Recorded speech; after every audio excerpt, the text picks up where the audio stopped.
எனக்கு ஒரு விஷயம் நீங்க சொல்லுங்க. அதாவது அவரு ராமரவிக்குமார ஃப்ரேம்ல காட்டுங்கப்பா. அவர் பேசும்போது ஒண்ணு சொன்னாரு. நீங்க வந்து அந்த வைஷ்ணவ கோயிலுக்கு மேலதான் இந்த தர்கா இருக்கு.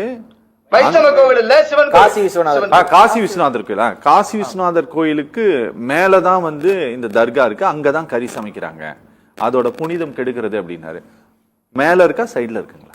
அப்ப நீங்க புரிஞ்சுக்கங்க. இப்படி போய் இந்த நெல்லித்தோப்புன்ற அந்த இடம் இருக்கு இல்லையா, அந்த இடம் வந்து ஒரு மட்டமான இடம், ஒரு சமவெளி பகுதி. அதுல இருந்து வலதுபுறத்துல போயிட்டா இந்த சிக்கந்தர் தர்காவுக்கு போயிடலாம். இடதுபுறத்துல போனா இதுக்கு போயிடலாம். எதுக்குன்னா நம்ம காசி விஸ்வநாதர் கோயிலுக்கு. ஓகே. காசி விஸ்வநாதர் கோயிலுக்கும் இதுக்கும் எந்த சம்பந்தமும் இல்ல. இப்ப அவங்க சொல்ற போல இந்த புனித தீர்த்தம்னு சொல்றாங்க இல்லையா, புனித தீர்த்தம் என்பது மொத்த மலைகளால் மூடப்பட்டு இருக்கும். ஓகே. அவர் போய் இருந்திருப்பாரா என்னன்னு தெரியல. நான் சொல்ற மாதிரி நான் கிட்டத்தட்ட ஒரு 100-150 தடவை போயிருப்பேன் அந்த மலைக்கு. அதுக்காக சொல்றேன் நான். சரி. அந்த எங்களுக்கு அதிகபட்சமே சுற்றுலா தலமே அதுதான் மதுரைக்கு. சரி.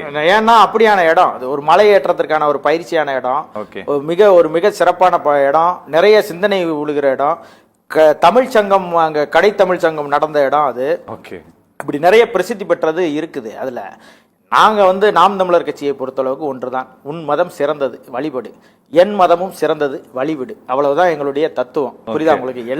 எல்லாரும் அவரவர்கள் மதத்தை அவர்களுக்கான உரிமையோடு வழிபடுவதற்கான எல்லா உரிமையும் இந்த நாட்டில் இந்திய அரசியலமைப்பு சட்டம் கொடுக்கப்பட்டிருக்கிறது. இதுல நான் வந்து என் சவுண்ட் ஓவரா இருக்குன்றதுக்காக நீ சாமி கும்பிடக்கூடாதுன்னு எவனையும் சொல்ல முடியாது. இங்க சட்டம் வந்து இருக்கு இல்லையா, சட்டத்தை சட்டத்தின்படியா தான் எதிர்கொள்ள முடியும்.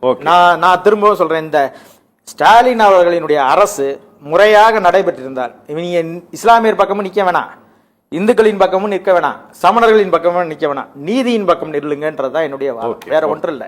என்ன சட்டம் என்ன சொல்கிறதோ அந்த சட்டத்தின்படி நீங்க நில்லுங்க. நீங்க இஸ்லாமியருக்கு சப்போர்ட் பண்ண வேணாம், அவங்களுக்கு சப்போர்ட் பண்ண வேணாம், சட்டம் என்ன சொல்லுதோ அதை செய்வேன் அப்படின்னு சொல்லிட்டு போயிருங்க. நீங்க யாருக்கும் அச்சப்பட வேண்டியது. ஏன்னா அதிகாரம் உங்கள்ட்ட இருக்கு, வலிமையான அதிகாரம். நீங்க நினைச்சீங்க. நான் இப்ப என்ன கேள்வி கேட்கிறேன், ஆர்டிஓ இது வரைக்கும் இடமாற்றம் செய்யப்பட்டிருக்கிறார். அங்க உள்ள அந்த இன்ஸ்பெக்டர் மேல என்ன நடவடிக்கை எடுத்தீங்க இந்த பிரச்சனைக்குரிய காரணத்துக்கு? அந்த மாவட்ட ஆட்சியர் மேல என்ன நடவடிக்கை எடுத்திருக்கீங்க திமுக? இது வரைக்கும் எந்த நடவடிக்கையும் எடுக்கல. ஆனா ஒவ்வொரு இஸ்லாமியரும் தங்களுடைய ஜிம்மா தொழுகையில இஸ்லாமியர்கள் எல்லோரும் திமுகவுக்கு வாக்களிங்கன்னு கேட்டாங்க. அப்படி வாக்களிச்சு கொடுத்திருக்க அந்த இஸ்லாமியர்களுடைய வழிபாட்டு உரிமைக்கு நீங்க நிற்க வேண்டிய தேவை இருக்கிறது, நீதியின் பக்கம் நிற்க வேண்டிய தேவை இருக்கிறது.